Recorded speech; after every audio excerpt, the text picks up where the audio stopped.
As Dodd said, I'm Wayne Collier. I'm the CEO of LiveCorp, and it's a great pleasure to be able to moderate this session with the two very experienced regulatory experts next to me. So the topic's regulation for the future, and I think it's fair to say that regulation's been pretty topical over the last day and a half, and indeed for the last while. And we had ESCAS come up in the panel session on 2011. We had ACIL and ESCAS in the video just before, and then there's been a lot of talk about some of the sheep policy work and the cost of regulation. And it's not surprising, obviously, for the live export industry, given we've got animal welfare regulation that extends from the farm all the way into the abattoir in market.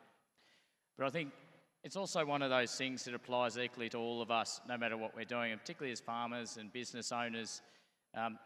You know that you have to experience and deal with regulation across the sphere. And probably, I remember 12, 13 years ago, I was working at one of the state departments, and they produced a series of brochures to try and help producers, farmers get across the regulations and the legislation they needed to comply with. And it was a pretty sizable stack that went from animal welfare to work health and safety to chemical use, pest control. And all of you know these things, but it was quite a market spread of regulation, and it was interesting to also note that each of those, or a lot of those, had a different regulator. So when you're dealing with that spread of regulation and that spread of regulators, it's obviously critical that we have good regulation and that we have good regulatory implementation. And as we go into a space where we're seeing more technology, more innovation, more data, it only makes sense that those things have a role to play as they fold into regulation for the future, which is the topic of our panel session. So I'm going to ask Ross Carter, the Inspector General for Live Animal Exports, to start us off by introducing himself and talking us through where he's come from and what he does. Thanks very much, Wayne, and thanks very much to LiveCorp and to ALEC for the opportunity to come and speak to you today. As the Inspector General of Live Animal Exports, my role is a legislated one. It's independent of government. It's a very independent role where the main objective is to try and improve the regulatory practice of the department in regulating the live animal export industry. And so I do that by undertaking reviews. That's my primary mechanism. I've produced 5 reviews so far.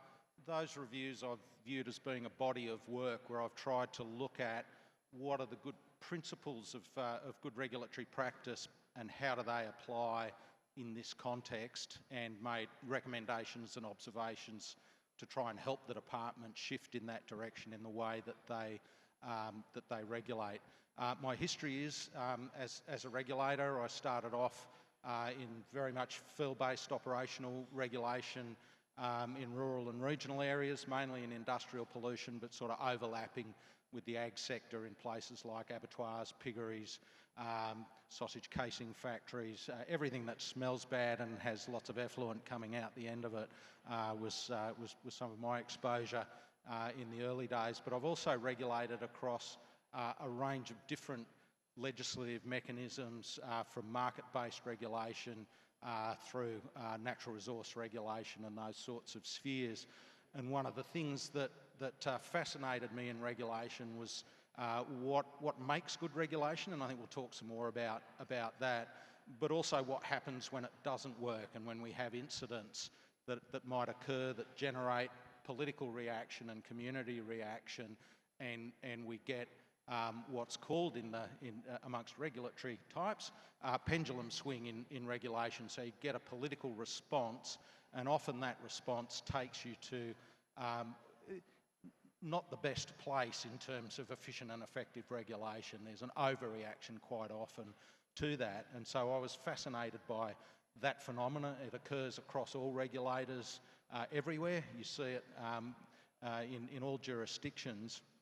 And what attracted me to this role was that how do you then try and get the sweet spot of regulation? Where is good practice that might prevent those kinds of incidents and pendulum swing occurring, that future-proof areas that are being regulated?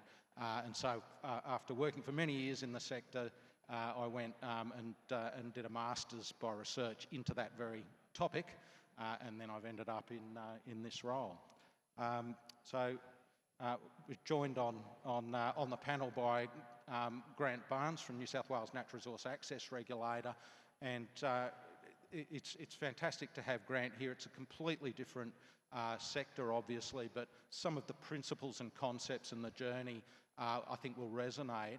And I also think it's fantastic to have someone of Grant's calibre here, because Grant has established and led what to me is a really leading edge regulator. He's always been pursuing those principles in the context of water regulation in New South Wales, those principles of good practice regulation, and pushing that continuous improvement stream. So I might hand over to Grant to speak now. Thank you very much for your kind words, Ross, and good afternoon. Yes, as Ross has just said, I'm from New South Wales and lead the independent water regulator. So we have charge of all water-related legislation in New South Wales, and our story, or the reason for our formation, is very much a representation of the pendulum that Ross just described. Back in July 2017, the ABC Four Corners did an expose on irrigation practices in New South Wales, and alleged through that program, and as a result of some actions by whistleblowers, that water was being taken within the state to which those irrigators weren't entitled to. And some of that practice was being enabled by poor leadership within the bureaucracy. So the Minister of Water at the time commissioned an independent review, and it was through that inquiry that the recommendation to set up the Natural Resources Access Regulator came about.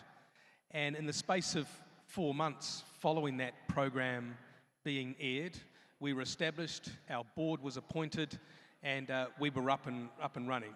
Quite extraordinary response, and really a representation of the snapping back of the pendulum. Since that, 4.5 years has elapsed, and we're a regulator now that's, I think, well settled into the water environment, and have spent a lot of time re-establishing a visible compliance presence in New South Wales. One of the things that struck us when we first started was very few water users or landholders had an experience with a compliance officer. No one had been on farm to check the licence. No one had been available to provide assistance when it was necessary. So a lot of our first 18 months was just simply re-establishing that relationship on farm, distinct from what had been traditionally the response being based in Sydney, not really having an experience of what it's like for landholders and water users, doing their very best to get the water that they need, to put it on crop, get the crop harvested and out the door, and money in the bank account and some food on the table. So that was very much a focus for us, re-establishing that visible compliance presence, and also being quite upfront about what we expected water users to do in terms of their obligations. We understand it's a right to use water in New South Wales. It's a valuable and not at the moment, but often a scarce resource, and one that comes with a lot of responsibility and obligations to use that water lawfully. Thanks, Grant. Thanks, Ross. So there's a few things that, there's a couple of things to dive into there, I think, around the pendulum. But I thought, just on the back of what you were talking about there, Grant, I guess one of the questions that I had is what does a good regulatory interface look like in terms of the interactions between the regulator and the regulated? When you're actually practically on the ground. So just exploring a bit more of how you went about that relationship and what the role of the regulator and the regulated are in that space. I think it certainly starts with a sound regulatory framework, that the legislation makes sense, the regulations from which it cascades are easy to be understood, easy to apply, and from our perspective, easy to monitor and to enforce. So that's the building block, the foundation, I suppose, for what we do. But most importantly, a regulator needs to have an understanding of the regulated community. So for New South Wales and what we do, it's the water user and the landholder. So really understanding what it's like on farm, how it is that water's used, how it's stored, applied, and so forth. That obligates our staff to be able to build a relationship, a respectful relationship with water users, to build that understanding and that awareness.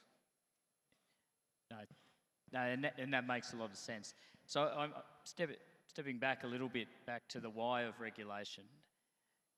Can you sort of talk us through why it's important? Why do regulators exist? Why do you guys exist and your roles exist in terms of, obviously you talked about the pendulum swing, but where do the regulators sit overall in, I guess, in that community, industry, regulated parties, interest groups? How does that balance play out, and what's your role in that?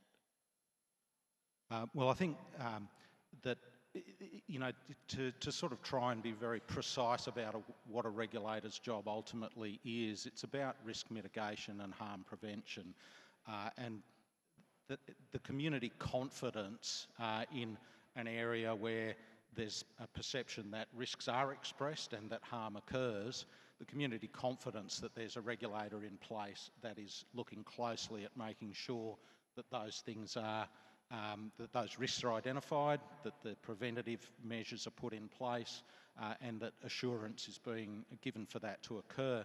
But I think it's important to sort of take a little step back to also talk about how regulators interface in that space, because particularly in industries like water and like live animal exports, the fundamental assumption of the regulator should be, and I think is, that participants in that industry want to comply, that people want to do the right thing, they want to comply, and one of the first jobs of a regulator is then to make it as easy to comply as possible, to make it as clear, to provide good guidance and hopefully good systems that support that. And certainly in my time in this role, and I know both the department and industry participants have issues with the fact that it is a very complex regime that's being dealt with. So that's a priority for me, is making sure that the education, engagement, support and guidance is really strong, because the vast majority of people do want to comply.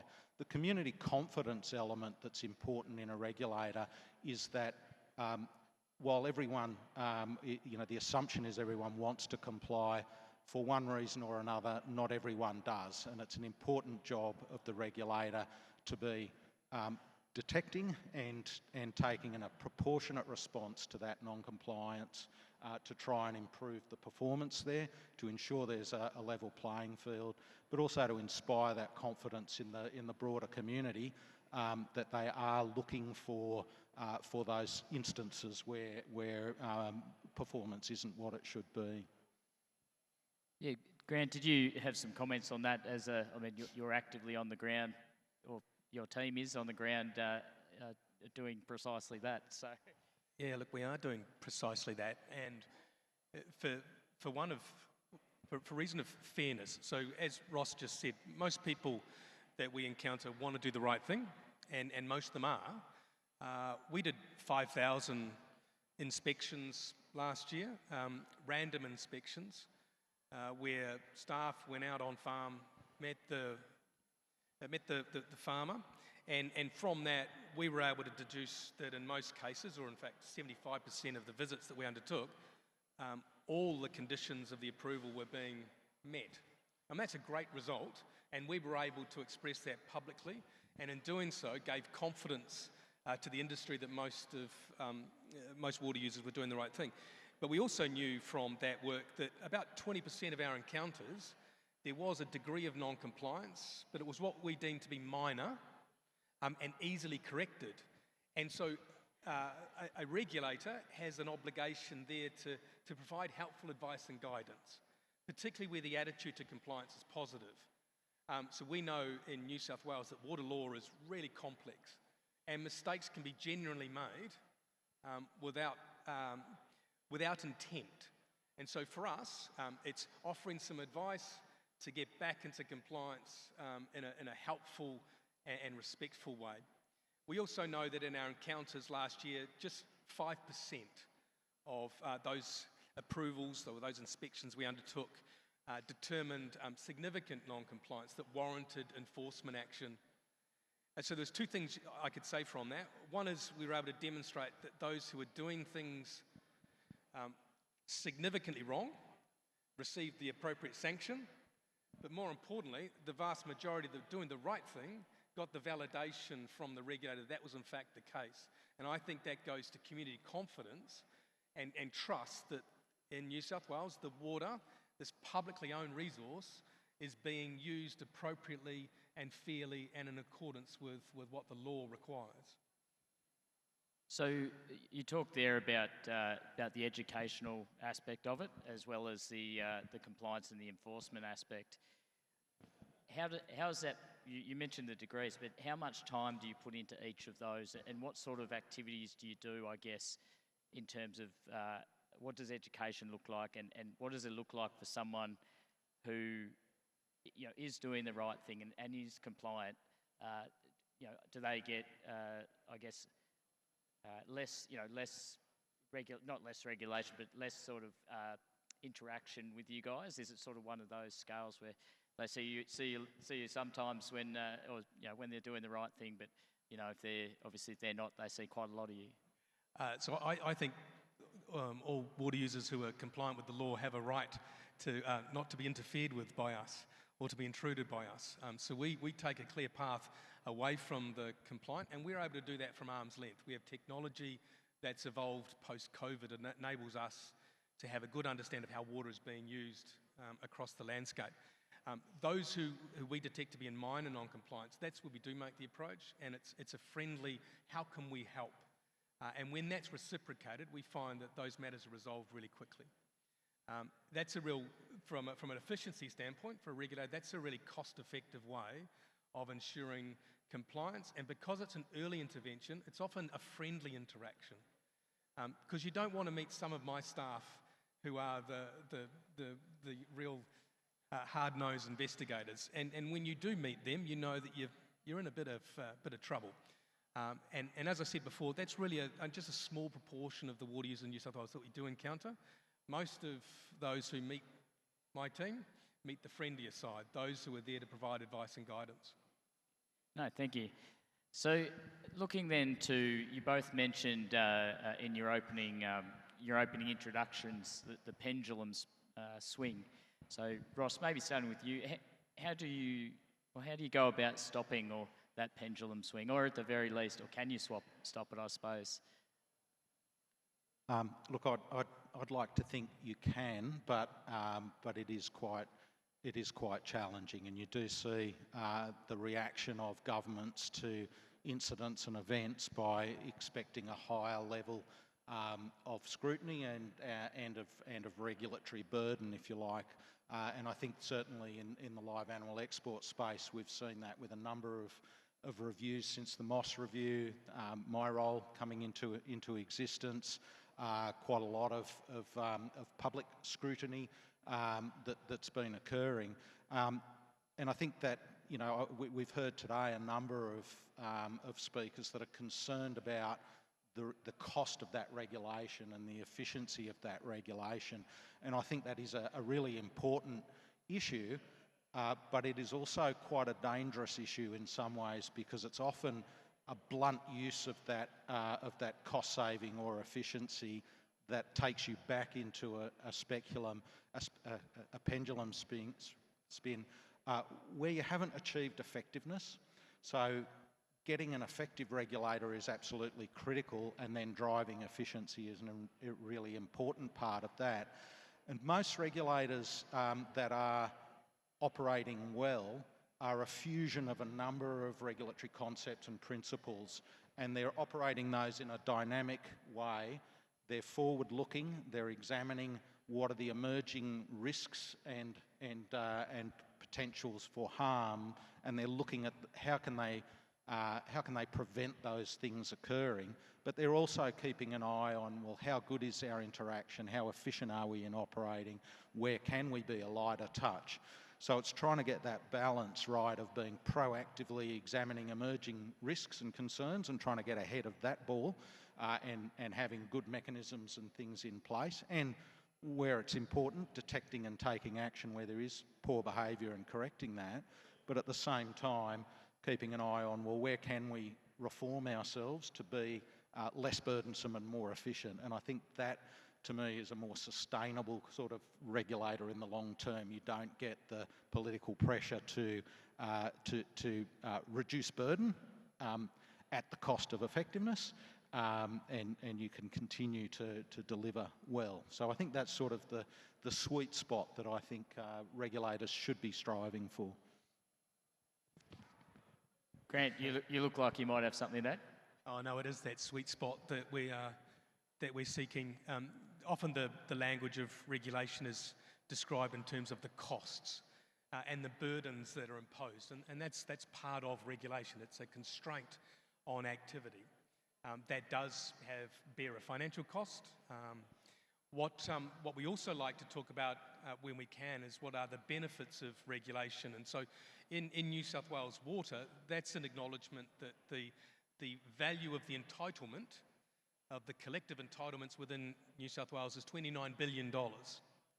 And a lot of that entitlement is actively traded between parties.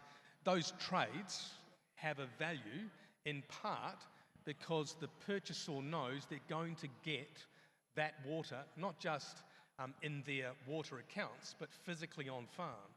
Now, you can do that with confidence that when I order water, it's going to turn up because no bugger's going to pinch it up the way, and that's what we do. It's an assurance system that we provide that you can purchase water confidently, knowing that there's not going to be leakage by rogue actors taking water away. So we are an operation that costs about $30 million a year.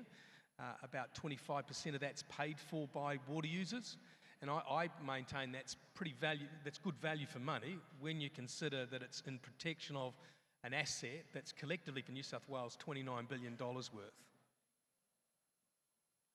It's a big number. So you touched a little bit there, Ross, on looking ahead, and I guess, for lack of a better word, sort of then moving the behind up and focusing on the issues.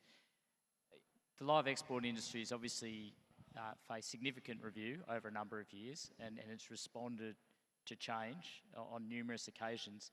Does regulation ever stop evolving or adapting, and how do you do that when it does occur in a way that you've both talked about the relationship between the two parties? How do you do that in a way that you're bringing the industry along, or the industry can help to get to the place where it's working best? Yeah, thanks, Wayne. And I really enjoyed the panel session yesterday morning that Tracy moderated, and Peter made a few points there about the work is never done. There's always holes to plug, issues to address, and improvements to make.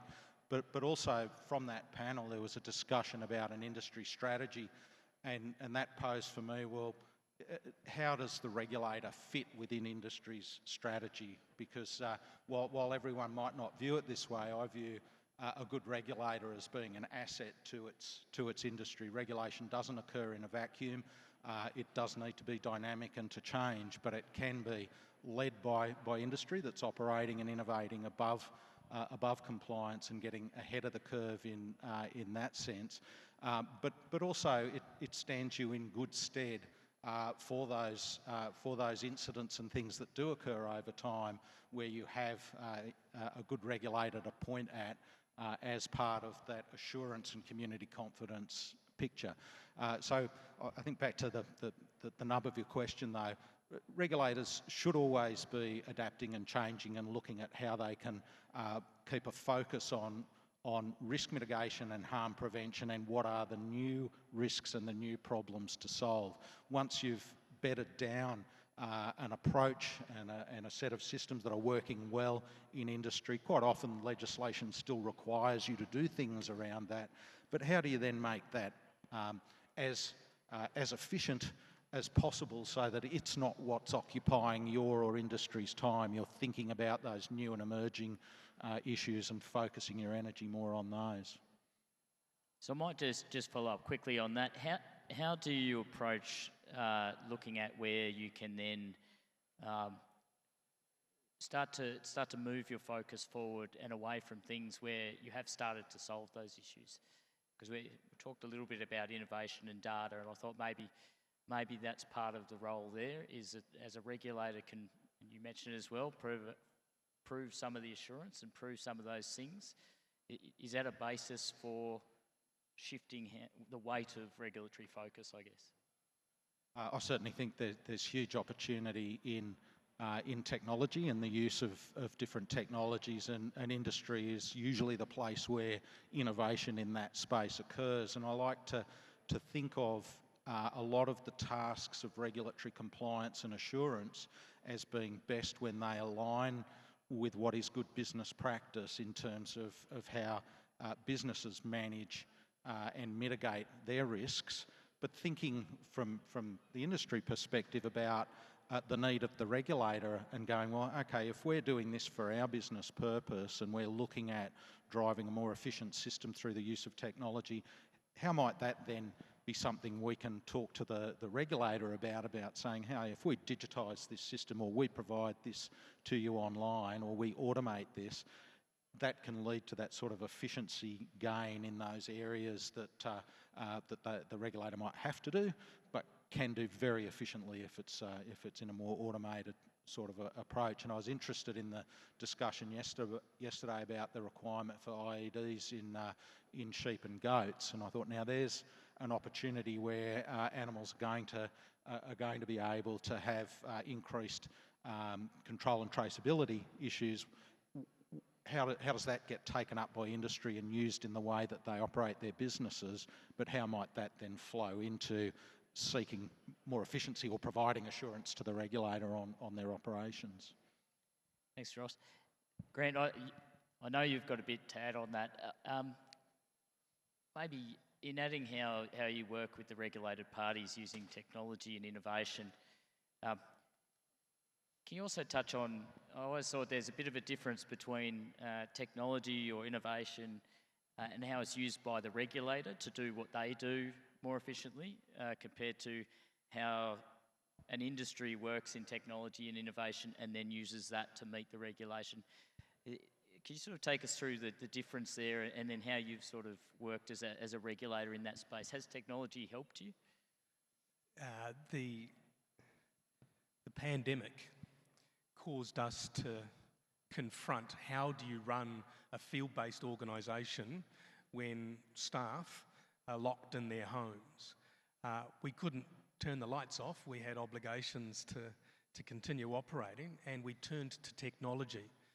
And what we were able to do with some pretty smart people back in the office was find ways that we could use the satellites that are buzzing over us at the moment, accessing that imagery and being able to connect what those images were showing us to what was in a user's water account, and whether what was being grown on farm equated with the debits we were seeing on the water accounts. And so to put it another way, the way the technology has evolved is we can determine the volume of water being stored, the movement of water through the landscape, the extraction of that water from the pump, its then subsequent storage on farm, then its application to the paddock, the growth of the crop, and so forth, drawing all those disparate data sets together through some pretty smart mathematics, enabled us to develop very quickly a surveillance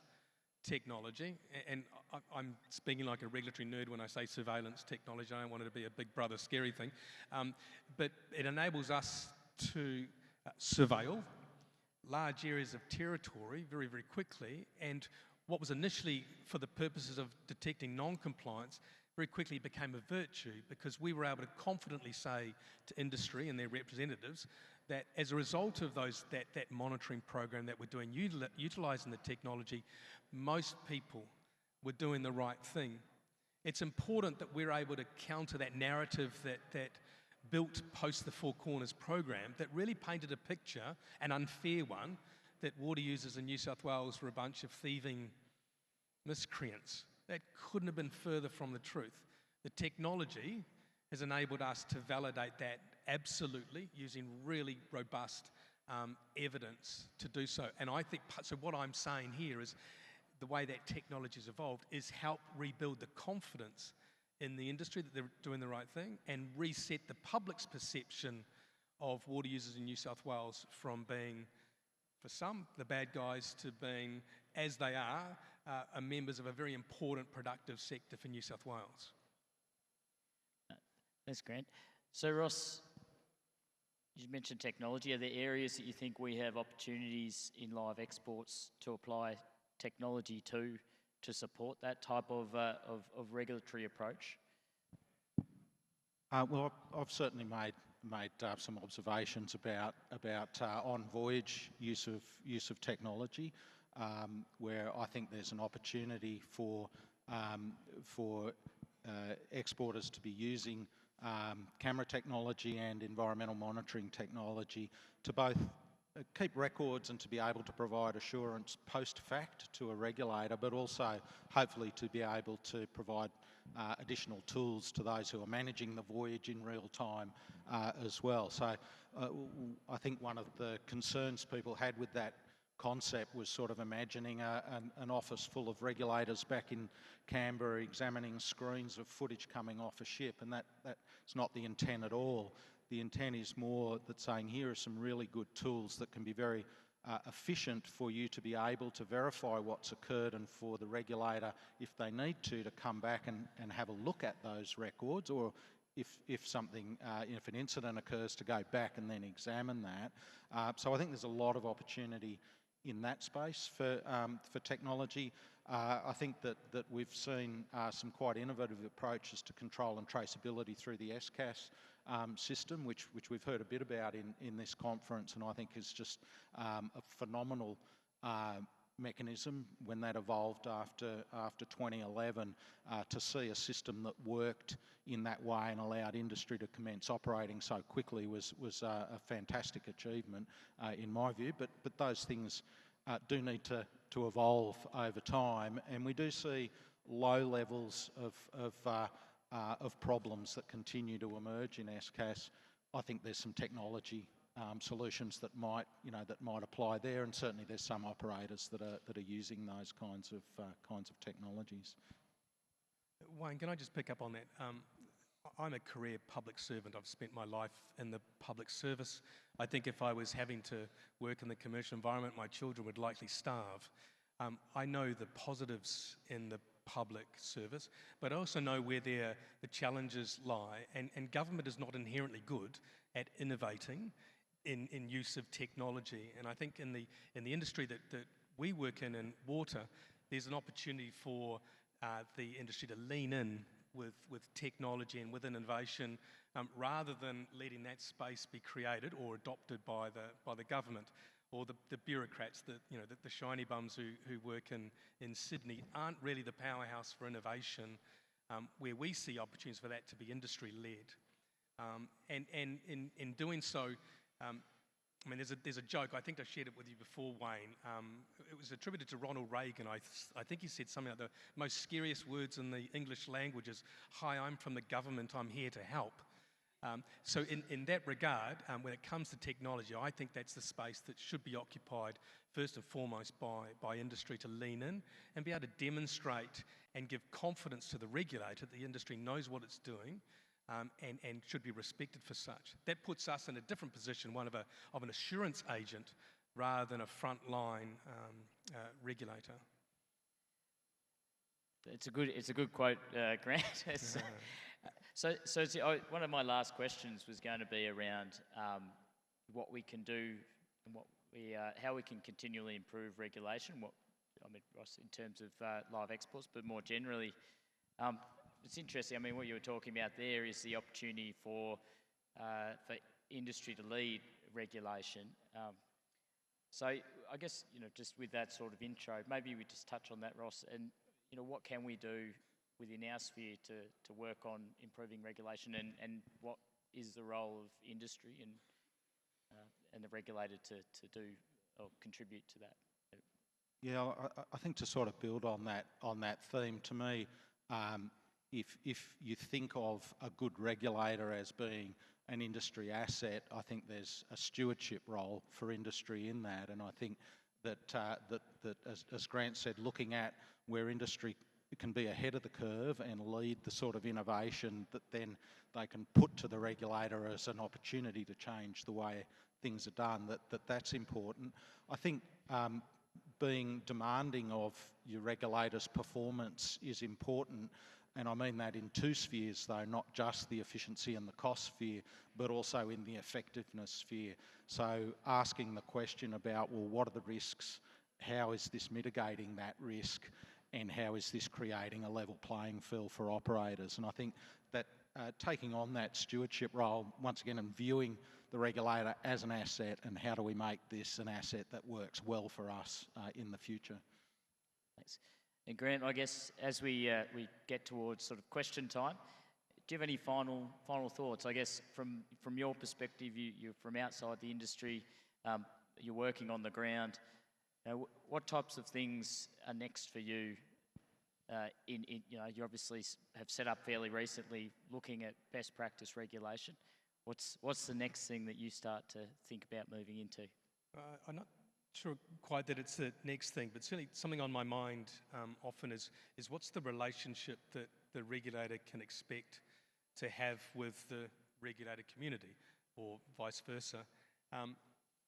It's been fashionable over recent times to view the relationship as one of a customer type of relationship, where you want, I provide type of thing.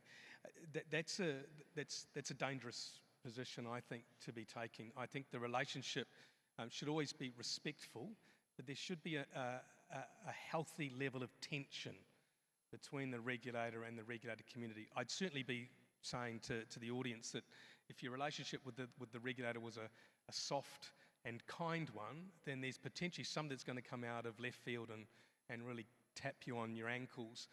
You want a degree of tension, as I say, in that relationship. And so what we do to maintain that healthy tension, internally at least, is we are at pains that staff don't see the nature of the engagement as one of a customer service type of thing. We're really clear that our role is to provide assistance where it's appropriate to do so, but not beyond. So we give what one is entitled to, not necessarily what one wants. And I think that's an important distinction to make.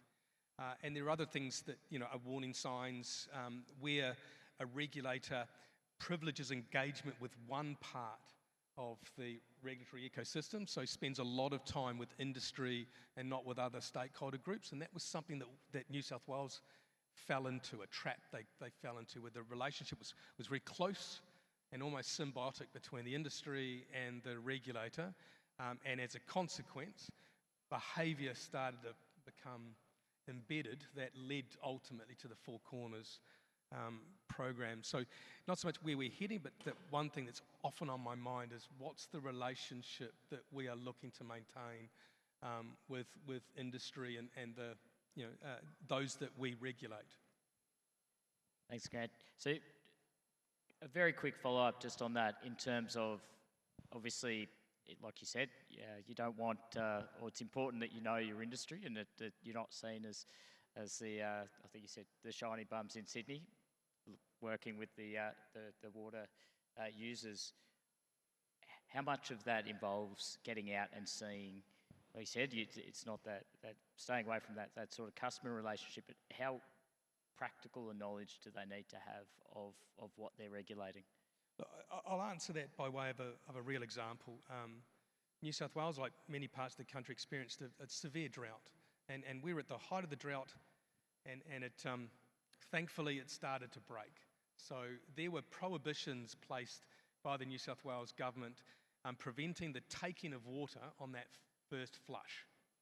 Now, the means by which that prohibition was communicated was on a Friday afternoon, bare o'clock I think it's called, at a time when most farms had substantially decreased their labour units. They didn't have staff on farm, and after a long week of work they were putting their feet up. But the prohibition went out effective at 5 p.m, and that the expectation therefore was the farmer was going to get out and go to all the assets on farm and physically shut those access points such that water couldn't come on farm. And if they failed to do that, they would be in breach of the law and subject to our scrutiny. The fact it was put out on a Friday afternoon, I thought was disrespectful, and it showed a lack of understanding of what the environment was like on farm at that time of quite terrible drought. Those are the things that you learn, I think, when you are spending time out on country, out in the bush. And yeah, the folk I just spoke disparaging of about their shininess are encouraged to get out and shake some hands and get a sense of what it's really like to be out in bush. Fabulous. So we've got, well, we are getting closer to beer o'clock, but we've got obviously another fantastic session. We've got a minute or two now for questions before I hand back to Don. Scott? Yeah, thanks very much, Wayne. Scott Compo-Harms from the Australian Livestock Exporters Council. I noticed you talked a lot about the role of technology, innovation. Data is becoming a much more important part of regulation. Can you talk us through, I suppose, the human side of that? So as leaders in a regulatory agency, how do you actually develop an innovative culture that's capable of using data, because you need people to collect it, to analyse it, and then produce useful outputs? So how, as a leader, do you drive that? Yeah, I think that's always a big question for any regulator, because you only have a certain amount of resource, and quite often that's tied up in the reactive processes and operations of the day. And one of the things to try and do is to look for internal efficiencies that if you like, don't go back to the industry in an efficiency gain, but you use internally to try and develop those sorts of capabilities. And certainly in some of the regulators I've been involved with, trying to hive off that space to get the right sort of skill sets in. They're not necessarily regulatory skill sets, they're data analytical skill sets, to be able to get that in place, but also then have think about how you can start to build products and value out of that analysis that does improve your business. So don't sort of start with a grandiose sort of scheme or approach to that data use. Start at a fairly basic level. When we talk about risk-based regulation, there's a whole lot of dimensions to what risk-based means, and one of those is also understanding who you're regulating really well. And that's a good place to often start, is to really create a good database of all of the regulated entities, what their behaviours and performance are, and what are the challenges that might be facing them, and where they might be struggling to comply or meet requirements for whatever reason. And sometimes that can be external commercial reasons. As Wayne mentioned earlier, there's a huge spectrum of other pressures on businesses. Regulators tend to look through the prism of their world, but a business is operating in a lot broader spectrum, and that can include financial and other pressures as well that can put pressures on their systems and processes. So I think sort of trying to hive off some resource to be looking at, well, what are some early wins from analysis that we can get out of having that analytical service that can improve our efficiency and reduce wasted effort, if you like, within the organisation. But the first bit is trying to get some resource out of the reactive and into the proactive side of things. Obviously, systems are difficult as well, that, the cost of developing data systems, but there's some very clever operators out there that can use fairly basic stuff to begin that process. You don't need a highly sophisticated system. Thanks. So there was just a question down the front that I thought you put a hand up pretty quickly to begin with. If that's all right. And then if we can squeeze here, we'll go back to David in a sec. Thank you. Isabel from NTCA. Regulation is obviously valuable for industry. Looking into the future, how do we ensure that we don't over-regulate and have a negative impact on productivity for pastoralists and producers?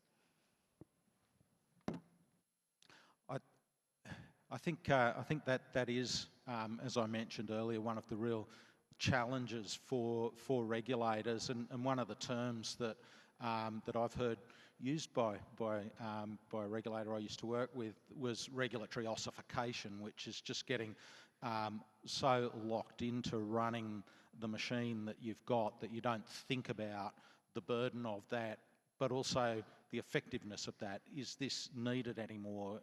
Has that risk that it was originally set up to do, has that been mitigated? Because industry moves on. Like if at a point in time you may have a particular risk or an issue that you need to spend some time and effort on controlling, but after a while that just becomes accepted practice and doesn't need to have the same regulatory process or scrutiny around it.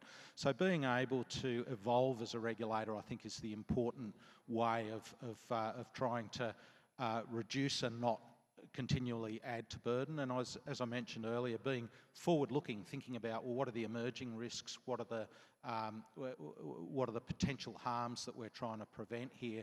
And trying to focus attention on those and trying to drive that efficiency in existing systems, or seek to have some of those dropped if they're no longer valuable. That's challenging. I worked in an environment once that had a licensing regime, and the regulator felt the licensing regime had had its day, that it was no longer necessary at all in that particular context. Couldn't get that through as a legislative amendment though, because of other stakeholders. But then the focus went, well, how do you just make it as automated as possible so it wasn't a burden? Thanks, Ross. We've got Ross? time for one more. David. David Jarvie. Sorry, Wayne. Look, live export is it's pretty unique, not a unique, but there are two levels of the regulation. One is the level of regulation, and the other is the cost of regulation. And with full cost recovery, or moving to full cost recovery, the second one is foremost of mind to exporters at the moment. Ross, what is the mechanism to get greater transparency of the costs with a view to reducing them? That's the first question. And the second question to Grant is, you're obviously cost recovering 25%. How do you arrive at that 25%? We're moving to 100% cost recovery in live export, and so what is reasonable and what should be socialised?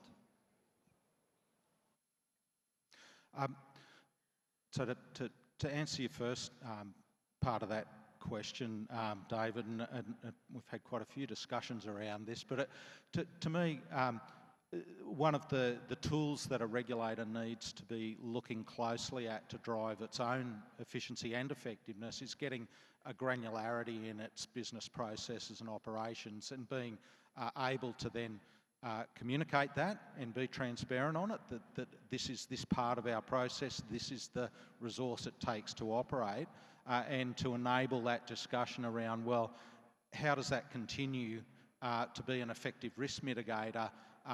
Can it do so with a less resource? Are there opportunities to make that more efficient? And I think that some of the cost recovery that we've seen from the department is less than penetrable in terms of, well, how does that relate to individual elements or parts of operations? So I think striving to get that transparency and the level of detail, having detailed business processes enables you to then refine and drive efficiency in those. It enables you to then look at, well, where is risk controlled? And often that's in multiple places, and it should be in one place and done well. So it enables you to do that, but it also then allows you to communicate that with industry when you're in a cost recovery model and say, look, this is how we're operating it at that granular level where you can engage with it. And I think I've heard some frustration that you haven't been able to engage at that level of granularity and scrutinise those elements. Grant, unfortunately, I think there's nothing but red on the screen now. So, but perhaps if you can catch up, I'll introduce you to David, and we can cover that off separately. So, Don, sorry, I've drawn over, but